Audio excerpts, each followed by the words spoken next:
Isa lang po itong manifestation.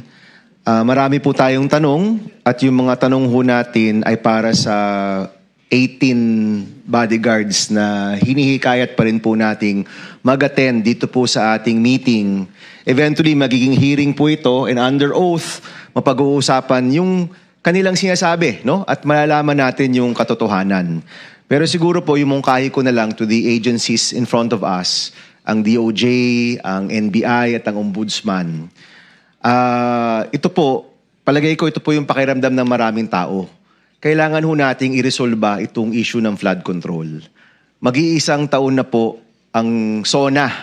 Yung SONA po, last year, dun po lumabas yung mahiya naman kayo at mag-iisang taon na po yan. Next month na po yan. So wag na ho nating paubutin ng isang taon na yung pinakamalalaking isda ay hindi po nahuhuli. At sana po gawin natin yan na wala ho tayong kinikilingan, we follow the law, we follow where the evidence leads us, at gawin ho natin yung nararapat. Kasi alam nyo po, may nagsasabi kasi nakalimutan na yung issue ng flood control. Yun po yung mga binabato po rin po. Pero hindi po nakakalimutan yung flood control. Dahil meron pong magpapaalala sa atin ng flood control, yung panahon. Dahil rainy season na rin po ngayon. Kapag bumabaha na po sa Metro Manila, sa Cebu, sa Iloilo, at napakarami pang mga lugar, pag bumabaha na po sa buong kapuluan natin, maalala ng tao itong issue na ito.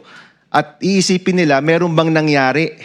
Kaya mahalaga po na ituloy po yung hearing, ituloy po yung investigasyon, at sana po ma-resolve na ho natin to bago pa umabot ng 1-year anniversary na kung saan po una itong nailabas. No?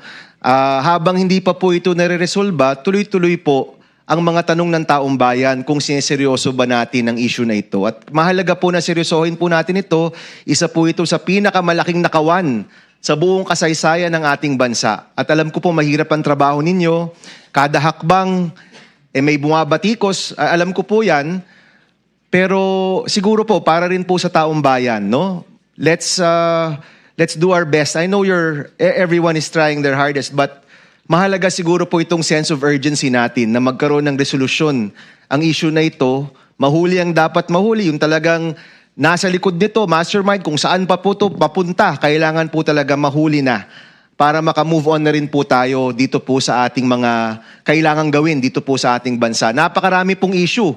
Napakarami pong krisis. Ngayon lang po, nagkaroon ng earthquake po sa Mindanao at marami po sa amin, pagkatapos po ng hearing na ito ay a-action na rin po namin yung iba't ibang pwedeng gawin po doon. Pero habang di pa po ito nabibigyan ng tamang resolusyon, patuloy po yung sugat na ito sa ating bansa na kailangan pong magkaroon na po ng lunas. Yun lang po, Mr. Chairman. Maraming salamat po sa mga resource persons po natin.